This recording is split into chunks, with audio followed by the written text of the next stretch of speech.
John की एक रोशन सुबह थी। सूरज अपनी पूरी आब और ताब के साथ चमक रहा था। लाहौर के इलाके दाता नगर से ताल्लुक रखने वाले खालिद साहब अपने खानदान के साथ सैर व तफरीह के लिए सवात जाने की तैयारी कर रहे थे। खालिद एक सरकारी स्कूल में उस्ताद थे। जिंदगी भर की मेहनत के बाद उन्होंने यह सोचा था कि बच्चों को भी शमाली इलाका जात दिखाए जाएं और कुछ वक्त सुकून से गुजारा जाए। गाड़ी में बैठते ही सब बच्चों के चेहरों पर खुशी छलक रही थी। सबसे छोटी बेटी आयशा, जो सिर्फ 7 साल की थी, बार बार पूछ रही थी, अबू हम कब पहुंचेंगे दरिया के पास? मैं पानी में पांव रखना चाहती हूं। खालिद साहब ने मुस्कुराकर कहा, बेटा सब्र करो, स्वात बहुत खूबसूरत जगह है, वहां तुम्हें कुदरत की खूबसूरती नजर आएगी। 4 घंटे के सफर के बाद वो स्वात पहुंचे। वहां का मौसम दिलकश था, ठंडी हुआ, सब्ज पहाड़ और बहता दरिया। खालिद साहब ने दरिया के किनारे एक पिकनिक स्पॉट पर चटाई बिछाई। बच्चे खेलने लगे, औरतें खाने में मसरूफ हो गईं और सब एक खूबसूरत दिन से लुत्फ अंदोज हो रहे थे। इसी दौरान कुछ मकामी लोग आकर कहने लगे, बारिश ऊपर की तरफ बहुत हुई है, दरिया में पानी बढ़ सकता है, एहतियात कीजिए। लेकिन सियाहों की तरह खालिद साहब और उनका खानदान भी ये समझ न सका। दरिया में हल्की हल्की गड़गड़ाहट सुनाई देने लगी। फिर अचानक एक जोरदार शोर हुआ।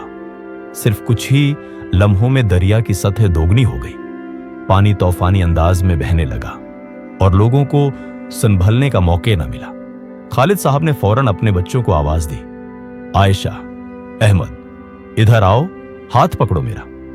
लेकिन पानी इतनी तेजी से बढ़ रहा था कि वो खुद भी एक दरख्त की तरफ बहक गए। चीखो पुकार सुनाई दे रही थी।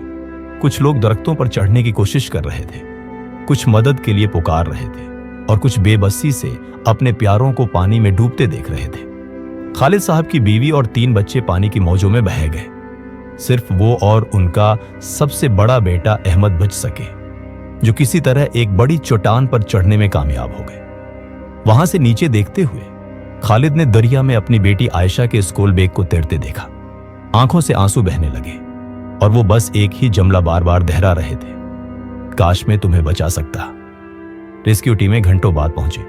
जब पहुंचे तब तक दरिया बहुत कुछ बहाकर ले जा चुका था। न वार्निंग मिली, न हिफाजत। लोग चीखते रहे, पुकारते रहे, लेकिन कोई सुनने वाला ना था।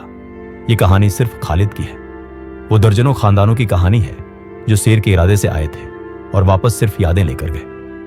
कुदरती आफात हमें यह सबक देती हैं कि जिंदगी लम्हा बे लम्हा है। हुकूमत का फर्ज है कि मैं बरवक्त वार्निंग सिस्टम, तरबियत याफ्ता अमला और मजबूत इकदामात किए जाएं। लेकिन हम सबका भी फर्ज है कि कुदरत को हल्का न लें। जिंदगी का कोई भरोसा नहीं, लेकिन अगर हम होशियार, बाशऊर और जिम्मेदार हों तो शायद हम किसी और खानदान को बिछड़ने से बचा सकें। खुदा हमें हर आजमाइश से अपनी हिफाजत में रखे। अमीन सुमा अमीन।